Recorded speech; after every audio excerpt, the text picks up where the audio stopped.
Fala galerinha, beleza? Professor de História, Diego Novaes, e na aula de hoje nós vamos dar um início a uma série de 4 aulas sobre feudalismo e sistema feudal. Então, e a nossa primeira aula dessa série de 4 aulas, nós vamos trabalhar aí a formação do feudalismo, a transição da Idade Antiga para a Idade Média e a formação dos reinos germânicos, tá certo? Então, desde já peço a você para deixar o seu like, deixar o seu joinha e se inscrever no nosso canal também, tá bom? E lembrando, pedindo para você nos acompanhar no decorrer dessa aula, que nós vamos ter muita informação, muita coisa legal, que nós vamos estar contextualizando aí com os dias atuais, beleza? Então, bora para a aula.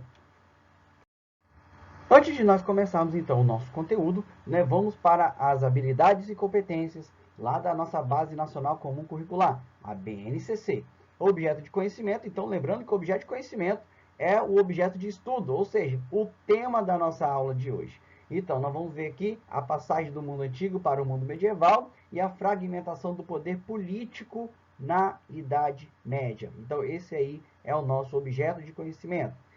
Competências e habilidades: identificar e analisar diferentes formas de contato, adaptação ou exclusão entre populações em diferentes tempos e espaços, compreendendo as diferentes formas de organização presentes na África, Ásia, América e Europa. O nosso tema hoje é Europa, tá certo? Compreender acontecimentos históricos, relações de poder e processos e mecanismos de transformação e manutenção das estruturas sociais, políticas, econômicas e culturais ao longo do tempo e em diferentes espaços para analisar, posicionar-se e intervir no mundo contemporâneo. Então, essa aí é a nossa base, a nossa estrutura da nossa aula de hoje, tá certo? Então, bora para a aula. Então, pessoal, olha só, para nós começarmos então a nossa aula de hoje, vamos falar então dos antecedentes da formação do feudalismo. Esses antecedentes, eles começam a acontecer ainda durante o período do Império Romano. Tá? Então, nós vamos ter algumas situações que vão levar à crise do Império Romano a partir do século II e, consequentemente, a sua fragmentação, tá certo? Por exemplo, um dos pontos importantes é a crise no sistema escravista. Esse sistema escravista ele era essencial ali na economia romana, que contava com a renovação da população de escravos do império por meio das guerras de conquista e expansão. Então, a partir do momento em que Roma para de crescer, ela para de se expandir, consequentemente, ela também para com as guerras. Parou com as guerras, ela para de obter mão de obra. Parou de obter mão de obra, o que vai acontecer? Nós vamos ter a diminuição do fornecimento de escravos. Então, você conseguir um escravo vai se tornar cada vez mais difícil, tá certo? E outro ponto também, nós vamos ter a ruralização da economia, que devido à falta de mão de obra escrava, as invasões germânicas, houve o enfraquecimento das atividades urbanas, o comércio e o artesanato principalmente.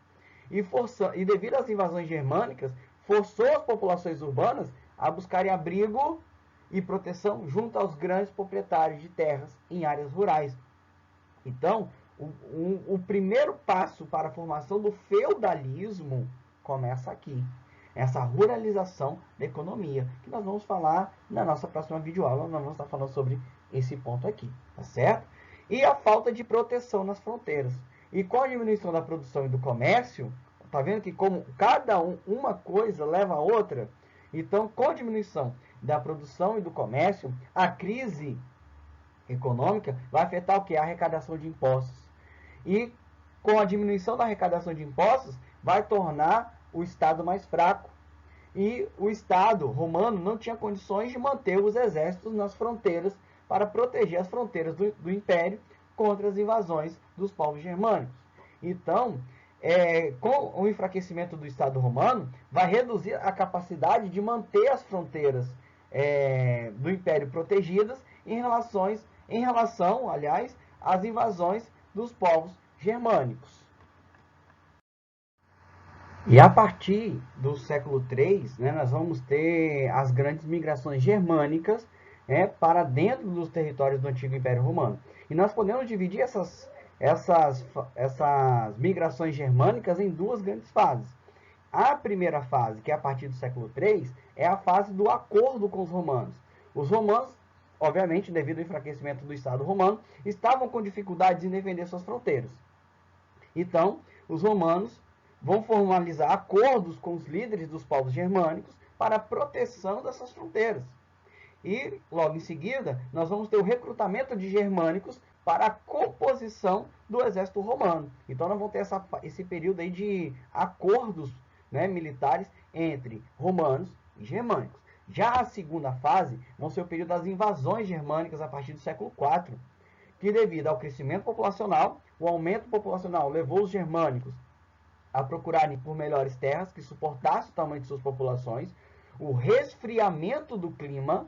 Os historiadores afirmam que nesse período aí, o clima do norte da Europa passou por um resfriamento que diminuiu a quantidade de terras agrícolas disponíveis, e a fuga também, né? A chegada de povos mais fortes e poderosos, como os hunos, por exemplo, levou diferentes povos germânicos a migrarem para fugir desse domínio, como por exemplo dos hunos, e acabou forçando uma entrada maciça nos territórios do Império Romano.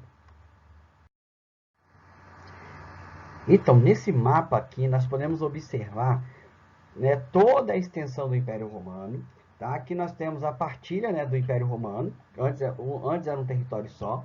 Aqui nós vamos ter o Império Romano do Oriente, tá? E o Império Romano do Ocidente. Essa partilha foi feita em 395, já no século IV. Tá certo? E aqui a capital Constantinopla do Império Romano do Oriente e Roma, capital, tá, do Império Romano do Ocidente. Tá certo? E olha só, então nós podemos perceber aqui que na parte norte da Europa nós vamos ter vários povos germânicos que vão estar invadindo os territórios do Império Romano aqui no Ocidente, tá certo? E esses povos, como eu falei, eles estavam fugindo de povos mais fortes e poderosos, como os hunos, por exemplo, que vinham mais, né, como é que fala? Da região da Eurásia, tá? Como nós podemos observar aqui. Então, esses povos vão estar fugindo, forçando a entrada nos territórios, né, do Império Romano do Ocidente. Então, pessoal, nós vamos dar uma paradinha aqui. Vamos trabalhar alguns conceitos que surgiram, né, e que são importantes para nós entendermos determinadas situações que ocorreram, né, e que ocorrem com o passar do tempo. Olha só, vamos trabalhar o seguinte conceito. Os povos germânicos, eles eram chamados pelos romanos de bárbaros. Esse termo conotativo, né, e pejorativo, ele faz menção ao fato de que esses povos não possuíam as mesmas práticas e cultura dos romanos. Ou seja, os romanos eles colocavam numa situação de superioridade. Então, eles se colocando nessa situação de superioridade, minha cultura é certa, a minha língua, a minha religião é a certa, aquilo que é diferente do meu modo de vida, eu inferiorizo ou não aceito. Então, o fato dos romanos chamarem os povos germânicos de bárbaros é porque eles não praticavam e nem falavam a língua romana, tá certo? Então, aqui nós temos um exemplo dessa questão, né, desse conceito. A tirinha aqui de Agar, né? Filho, só existem apenas dois tipos de pessoas no mundo: bárbaros e os não bárbaros. De acordo com quem, pai? Com os não bárbaros. Ou seja, então a opinião dos romanos é a que valia. Ou seja, o modo de vida dos romanos era o que valia. O dos povos germânicos, eles inferiorizavam e não aceitavam o modo de vida. Então, nessa colocação e nessa tirinha, ela mostra uma relação etnocêntrica. Ah, mas o que é isso? Então, por muito tempo, nós seres humanos éramos classificados por nossa cor de pele, tá certo? Então, existia uma ideia do conceito de raças humanas. Então, só que esse conceito ele caiu por terra, né, ainda no século XX, com as descobertas científicas que ocorreram nesse período. Então, esse conceito de raças humanas, que era determinado pela cor de pele, ele deixa de existir. Por quê? Descobriram através do DNA que os seres humanos eram, né? Aliás, os seres humanos são iguais. Então, se os seres humanos são iguais, nós precisamos ter um ponto para diferenciar os seres humanos. Então, qual o ponto principal de diferenciação dos seres humanos? É a cultura. Tá? Tanto é que nós falamos, né, em diversidade cultural. E se nós falamos de diversidade cultural, os seres humanos então, eles vão passar a ser classificados em grupos étnicos. Então, etno, ela vem da palavra etnia, que são grupos que têm hábitos e costumes em comum, a língua, a cultura, a religião. E o centrismo significa centro, tá certo? Então, o que significa a palavra etnocentrismo? Ocorre quando um grupo coloca, né, o seu modo de vida como superior e inferioriza tudo aquilo que é diferente da sua cultura. Então, e essas relações etnocêntricas, elas vão ocorrer em vários momentos da história e sempre envolvendo os europeus. Por exemplo, a relação entre os europeus e os africanos, quando os europeus alcançam, né, o interior do continente africano e têm contato com os povos negros, tá? Então, a missão civilizadora, tá, do neocolonialismo também, né, entre os séculos 19 e 20, né, nós vamos levar civilização, mas de acordo com quem? Com o europeu, tá certo? Outro exemplo também, os portugueses e os indígenas no Brasil, né? Não só os portugueses, né? Os europeus, no modo geral, a presença europeia no continente americano, a cultura indígena, né, dos povos nativos da América também não vai ser aceita. Tanto é que os indígenas acabaram sendo moldados, né? Ou seja, eles passaram por um processo de aculturação, eles foram obrigados a aderir hábitos e costumes dos europeus para poder serem, entre aspas, né, inseridos na chamada sociedade colonial que vai ser implantada na América, por exemplo. E no século XX, um outro caso também, né, de etnocentrismo vai ser justamente durante a Segunda Guerra Mundial, com Adolf Hitler, né, com o extermínio de judeus, em nome, né, da chamada superioridade da chamada raça ariana. Então, essa questão do etnocentrismo, essas relações etnocêntricas, elas existem, né, por muito tempo e são estabelecidas até hoje no nosso cotidiano, tá certo? Então, pessoal, e agora nós vamos entrar aí na parte, né, que é o nosso objeto de estudo, que é a chamada Idade Média. Então, o que foi a Idade Média?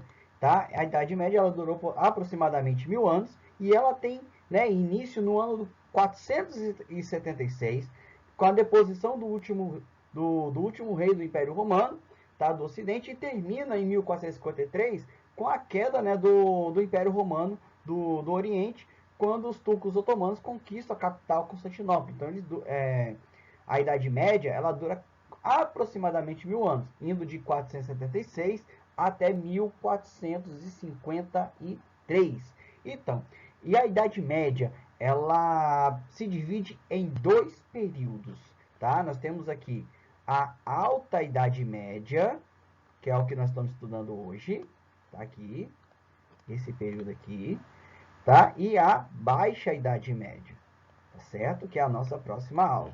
Então, na Alta Idade Média, nós vamos ter as invasões germânicas, que nós já falamos, o fortalecimento da igreja, que nós vamos falar, e a formação do Império Carolíngio também, que nós vamos estar abordando aqui no decorrer da aula. E a Baixa Idade Média, que é o período do feudalismo. A Alta Idade Média, ela vai do século V até o século VIII, e a Baixa Idade Média, ela vai ali aproximadamente, tá, do século VIII até o século XV, tá, meados do século XV, tá certo? Então, nesse período, tá, nós vamos ter diferentes opiniões no que diz respeito à Idade Média. Por certo, muita gente já ouviu falar que a Idade Média é conhecida também como Idade das Trevas. Então, antes, no meio historiográfico, a Idade Média ela era considerada, né, como um período de Idade das Trevas, período, né, que era um período marcado por doenças, pobreza, intolerância religiosa e poucos avanços técnicos e científicos. Então, por muito tempo, estudávamos que a Idade Média era considerada aí também a Idade das Trevas, tá certo? Mas só que com os novos estudos históricos, esse conceito de Idade das Trevas ele vai desaparecer, que inclusive é até um termo até preconceituoso dentro do meio historiográfico, de considerar a Idade Média como Idade das Trevas. Por quê? Então, atualmente, né, nós temos os estudos que afirmam que, apesar da pobreza, da doença, da intolerância religiosa e dos poucos avanços técnicos e científicos, a Idade Média foi um período onde ocorreram grandes realizações, como, por exemplo, o surgimento das línguas neolatinas. O que foram as línguas neolatinas? As línguas que nós falamos hoje, que têm origem do latim, como, por exemplo, o português, o espanhol, francês, italiano. A formação das atuais nações europeias, tá? Como a França, Portugal, Inglaterra, Espanha, essas nações. E também a configuração do sistema capitalista, que domina hoje o mundo inteiro, ele começa a se configurar na Idade Média. Então, por isso que os historiadores consideram então a Idade Média como um período de grandes realizações, tá certo? E consideram, inclusive, a Idade Média, a Idade Média o berço do mundo ocidental, tá certo? Então, aquilo que nós conhecemos do mundo ocidental hoje, as nações europeias, a língua neolatina, o sistema capitalista que nós conhecemos hoje, ele começa todo na Idade Média. Então, por isso, que seria, na visão historiográfica atual,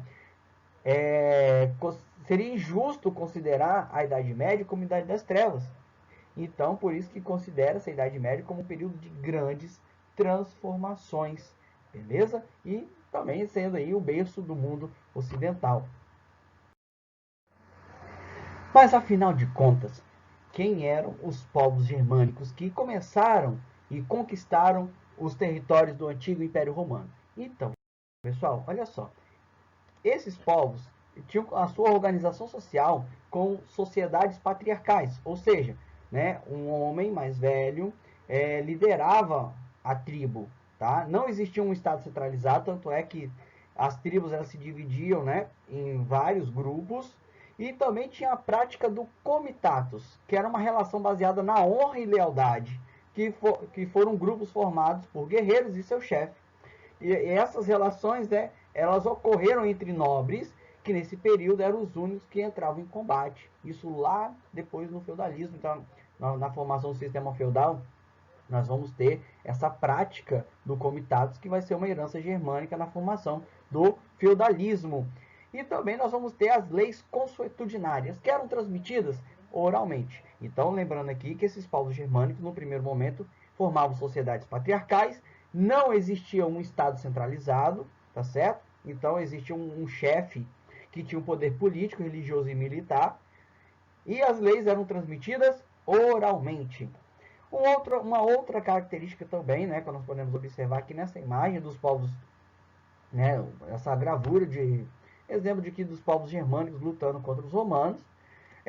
Uma outra característica também desses povos era a questão da religiosidade, prática do politeísmo, ou seja, acreditavam em várias divindades, em vários deuses. E as suas principais divindades estão ligadas à mitologia nórdica que nós conhecemos hoje, como por exemplo o Thor, que era o deus trovão, tá certo?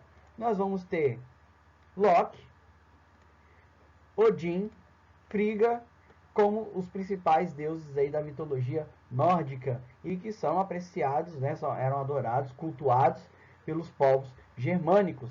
E também, né, esses deuses, os deuses germânicos, eles fazem também, né, parte da cultura dos vikings, que também eram um dos povos que faziam parte, né, desses grupos germânicos também, mais situados ao norte, né, da Europa, os povos nórdicos, beleza?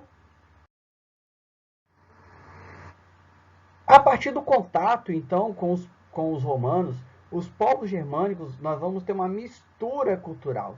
E os povos germânicos, que até então eram sociedades patriarcais, que onde não existia um Estado centralizado, vão aderir várias práticas culturais dos romanos. Então nós vamos ter a formação dos chamados reinos romanos germânicos, que nós podemos observar aqui no mapa do século VI. Vários reinos, né, que vão ser formados a partir, né, da conquista dos territórios do Império Romano. reino dos ostrogodos, reino dos francos, visigodos, suevos, os vândalos, tá certo? Então, esses são alguns exemplos de reinos que vão se formar a partir dessa mistura cultural dos romanos com os germânicos, tá certo? Então, nós vamos ter essa formação dos reinos romanos germânicos, essa mistura de elementos culturais, e também, nesse período, nós vamos ter a expansão do cristianismo no Ocidente, tá certo?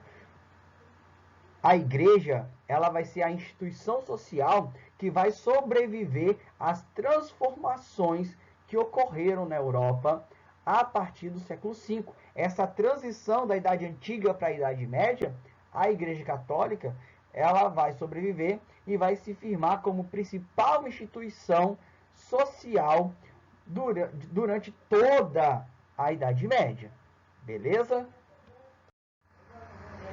Então, aqui nós vamos ter a formação do Reino Franco. Tá? O Reino Franco, dentre os demais reinos romanos germânicos, o Reino Franco é o que vai se destacar. Beleza? Os francos vão ocupar a região da Gália por volta do século IV. Essa região aqui da Gália, tá? Vou marcar aqui, ó, essa regiãozinha aqui, tá? Onde hoje é a atual Paris, capital, né,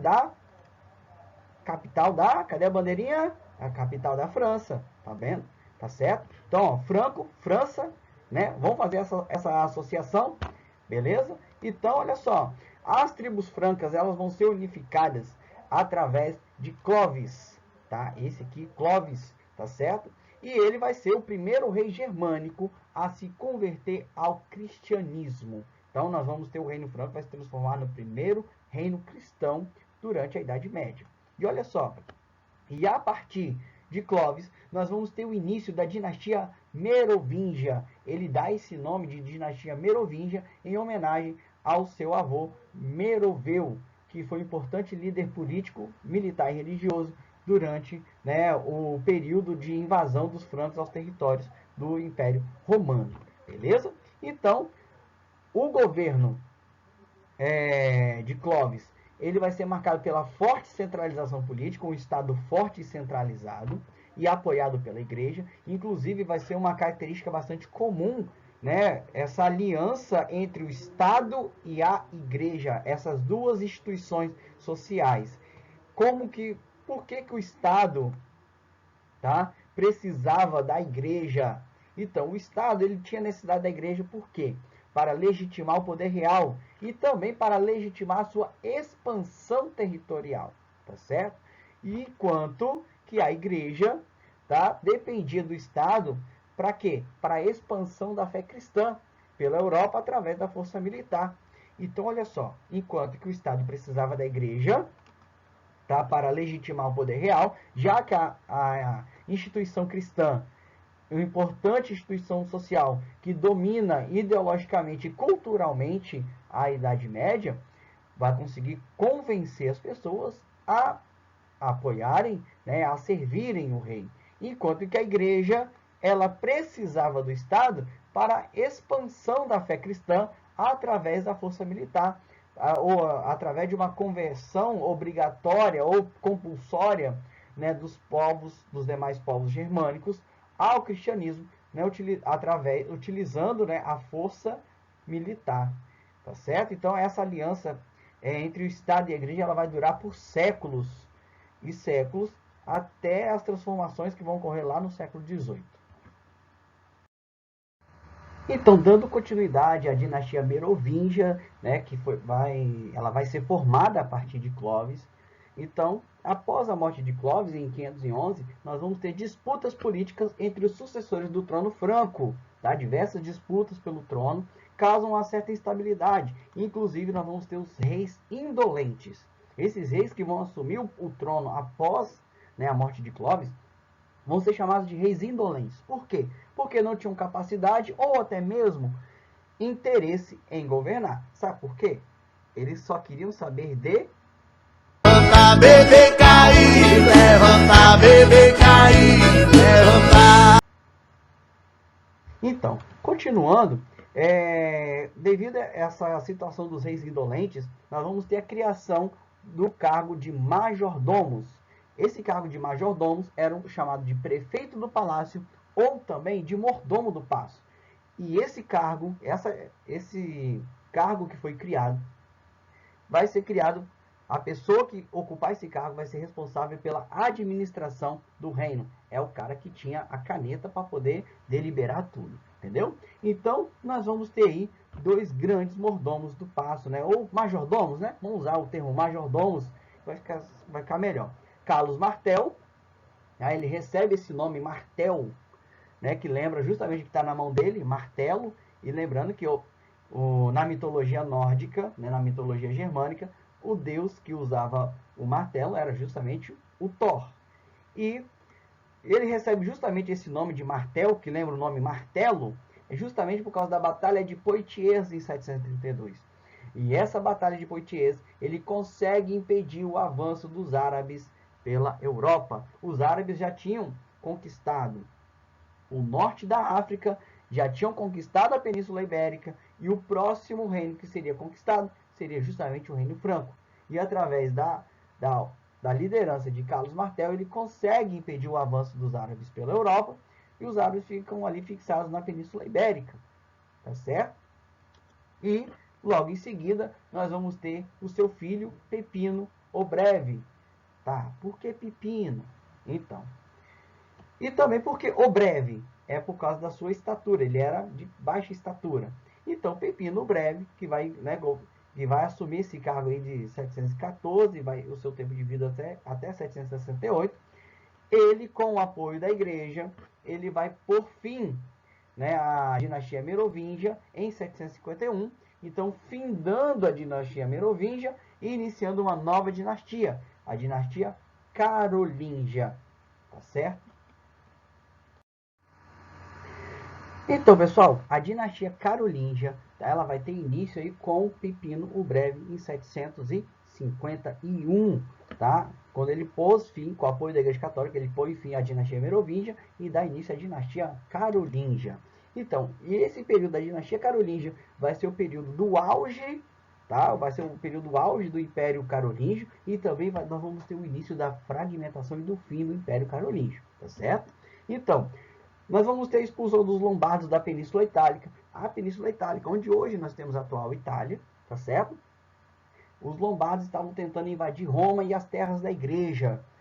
E então, a partir daí, nós vamos ter a expulsão dos lombardos da Península Itálica e a doação para a igreja. Então, essas terras onde os lombardos estavam ocupando, os lombardos vão ser expulsos e essas terras vão ser doadas para a igreja, formando então o patrimônio de São Pedro, onde hoje, inclusive, está lá o Vaticano.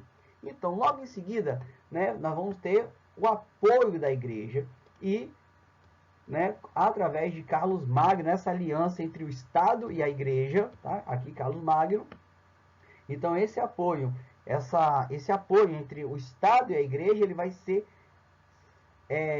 cada vez mais forte, tá? Esses laços ligando essas duas importantes instituições sociais, que é o Estado e a igreja, e elas vão estar unificadas no mesmo propósito. No caso, o Estado precisa da igreja para legitimar o poder do rei, enquanto que a igreja precisava do Estado para a expansão do cristianismo através da força militar. Durante o período da dinastia carolíngia, nós vamos ter um período de expansão do Império Carolíngio, como nós vamos falar mais adiante, tá certo? Através do que? Das guerras de conquista. Até porque o principal objetivo de Carlos Magno era reaver as terras, né, do antigo Império Romano do Ocidente e reconstruir o Império Romano do Ocidente, porque ele se considerava herdeiro dos romanos. Então, nós vamos ter aqui um importante ponto: doação de terras para os nobres. Isso aqui vai fazer laços de dependência entre o rei e a nobreza. Nós vamos ter uma centralização relativa, porque devido à expansão do império, Carlos Magno ele vai fragmentar a política, dividindo as terras entre os nobres, tá certo? Nós vamos ter a formação dos ducados, que vai ser entregue aos duques.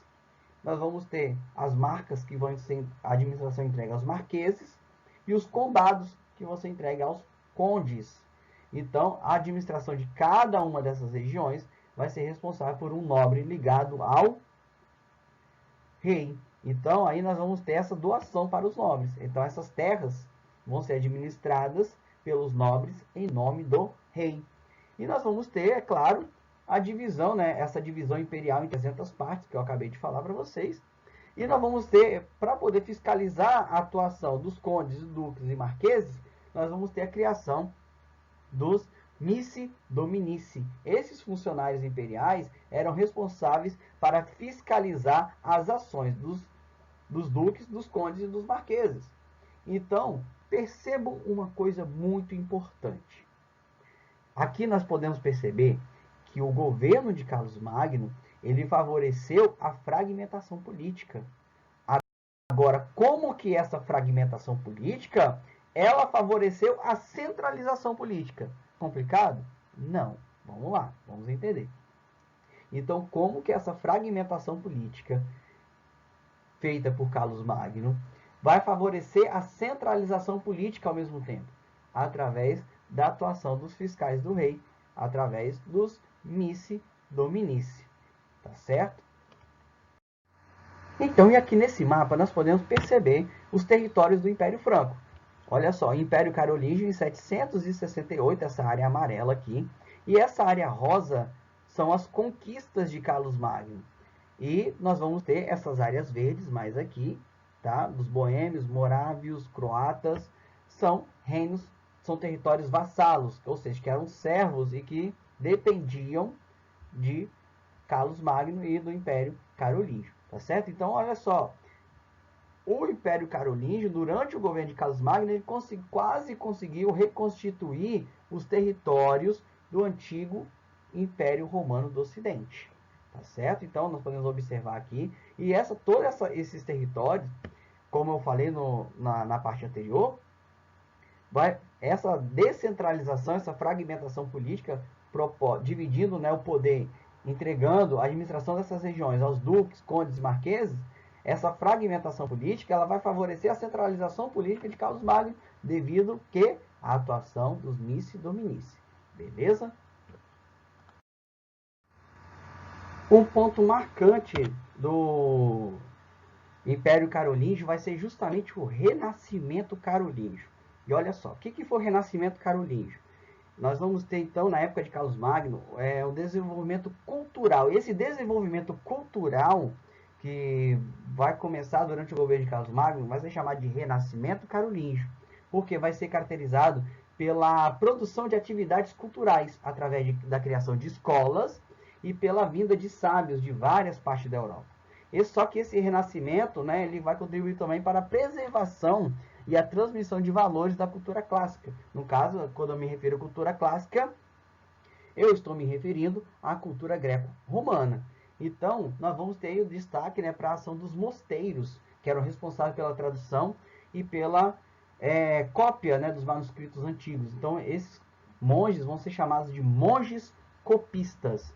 E durante esse período também, né, do Renascimento Carolíngio, nós vamos ter desenvolvimento das zonas rurais e também crescimento da população, a revitalização do comércio marítimo, incentivo, né, à cultura e à educação. Mas olha só, tem um detalhe muito importante. Dentro desse incentivo à cultura e à educação, era muito restrito. Por quê? Era apenas para a nobreza. A maioria da população estava excluída. Inclusive, né, 95% da população europeia da época, né, do século VIII, não sabia ler e nem escrever e também não tinha nenhum interesse em fazer isso. Tá certo? Nós vamos falar mais adiante justamente sobre isso aí. Então, pessoal, aqui nós vamos fazer uma reflexão sobre a parte que nós acabamos de falar, né, sobre o Renascimento Carolíngio, mudanças e permanências. Então, olha só, como nós falamos, né, durante boa parte da Idade Média, principalmente entre os séculos 5 e 10, grande parte da população europeia era analfabeta. 95% da população não sabia ler nem escrever, tá? E, claro, né, tinham dois motivos para isso. Primeiro, o conhecimento ele era restrito, porque a igreja ela restringia o acesso ao conhecimento, porque ela dominava ideologicamente e culturalmente a sociedade medieval, tá? Durante toda a Idade Média, e também pela falta de interesse da maioria da população, porque não era cultura dos germânicos saberem ler e escrever, porque o negócio deles era guerra, tá certo? Então, tanto é que as leis, por muito tempo, eram leis consuetudinárias, ou seja, eram transmitidas oralmente. Então, a questão da escrita, ela começa a ser difundida durante o Renascimento carolíngio promovido por Carlos Magno, tá bom? Então, comparando, né? Vamos fazer uma breve comparação com a nossa atualidade. Então, hoje no Brasil nós temos uma série de incentivos à educação, só que o sonho, né, de buscar um país com analfabetismo erradicado parece um caminho cada vez mais distante. Por quê? Uma série de motivos. Programas governamentais que não são eficazes, a estrutura familiar também, que, né, as famílias, a cada dia que passa, tem menos tempo para ser família, tá? E também a crise econômica, crise política, crise social e até pelo momento que também nós estamos vivendo atualmente. Então, e diante do atual cenário educacional, familiar e econômico que estamos vivendo aí, ainda estamos bem muito longe de enxergar melhorias significativas nesses aspectos. E pelo contrário, a tendência é desandar ainda mais para um futuro de incertezas e preocupações. Por que isso? Olha só. Quais são os programas do governo que são ineficazes? Hoje nós temos a questão do Bolsa, principalmente o Bolsa Família, né? Que o Bolsa Família ele foi unificado através dos anos, os programas sociais, os vários programas sociais do governo, eles foram unificados em um único programa que é o Bolsa Família e que agora está prestes a mudar agora o Bolsa Família para a Renda Brasil. Bom, mas olha só, não que eu seja contra o Bolsa Família, eu não sou contra o Bolsa Família. Eu sou contra a maneira como ele é distribuído. Por quê? Você pode aliar o Bolsa Família, o objetivo principal do Bolsa Família não é você ser dependente do Bolsa Família. O Bolsa Família só deve ser uma válvula, né, um engate, um ponto de partida para você sair da pobreza, ascender socialmente e não depender mais desse benefício.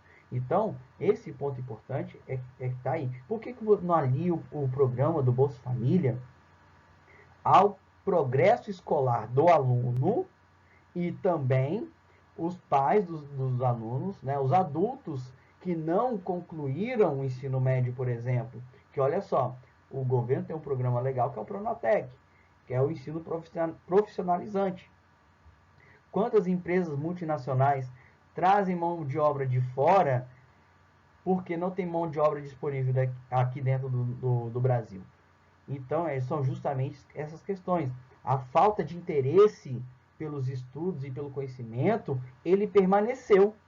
Por outro lado, o acesso ao conhecimento, ele mudou, porque o acesso ao conhecimento, até devido também às inovações tecnológicas, o acesso ao conhecimento, ele foi simplificado. As pessoas têm acesso ao conhecimento, têm escolas, tem a internet e tudo mais.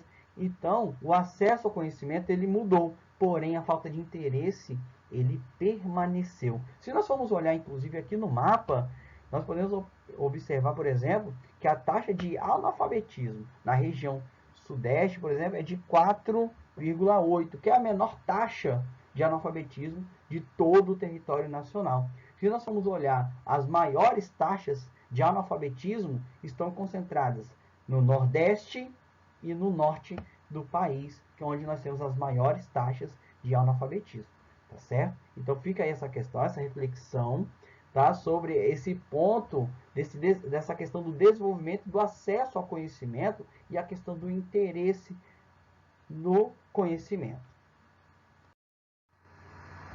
Então, pessoal, e após a morte de Carlos Magno, começa o processo de decadência do Império Carolíngio, quando assume o trono seu filho Luís o Piedoso, que assume, né, o trono entre 814 até 841.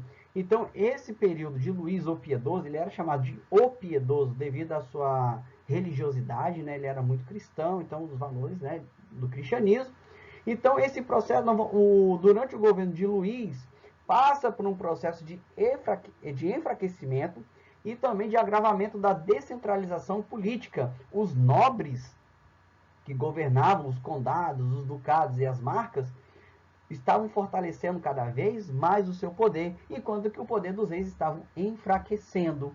Tá? Então, durante o governo de Luís o Piedoso, nós vamos ter também disputas pela sucessão imperial, durante e após a morte de Luís. E é a partir daí que nós vamos ter a assinatura do Tratado de Verdun. Esse Tratado de Verdun vai dividir o Império Carolíngio em 3 partes. Ou seja, vai dividir o Império Carolíngio entre os 3 filhos de Luís o Piedoso. O Ocidente vai ficar com Carlos, o Calvo, que é a atual França. O centro com Lotário, que hoje, né, são as atuais Itália e Suíça. E o Oriente vai ficar com Luís, o Germânico, que é a parte da atual Alemanha. Então, esses reis que assumiram esses territórios, eles não vão ter tempo de se organizar politicamente. Por quê? Devido às constantes tentativas de invasões de outros povos, como os árabes e os vikings. E, diante da situação, eles vão depender cada vez mais dos nobres. E os nobres conseguiam fortalecer o seu poder, obtendo cada vez mais terras desses reis. Então, os reis vão passar a depender dos nobres. E, com isso, o poder dos reis vão enfraquecer cada vez mais. E, a partir do enfraquecimento do poder real, nós vamos ter o fortalecimento do feudalismo. Beleza? Então, essa parte aí a gente já conclui, né, a primeira aula sobre o feudalismo, que é o processo de formação do feudalismo, tá certo? Espero que você tenha gostado da nossa videoaula, que você tenha entendido o conteúdo e que essa videoaula possa te ajudar. Lembrando de deixar o seu like, deixar o seu joinha aqui no vídeo e também de se inscrever no nosso canal, tá certo? Então, aguardo você na nossa próxima videoaula e até a próxima.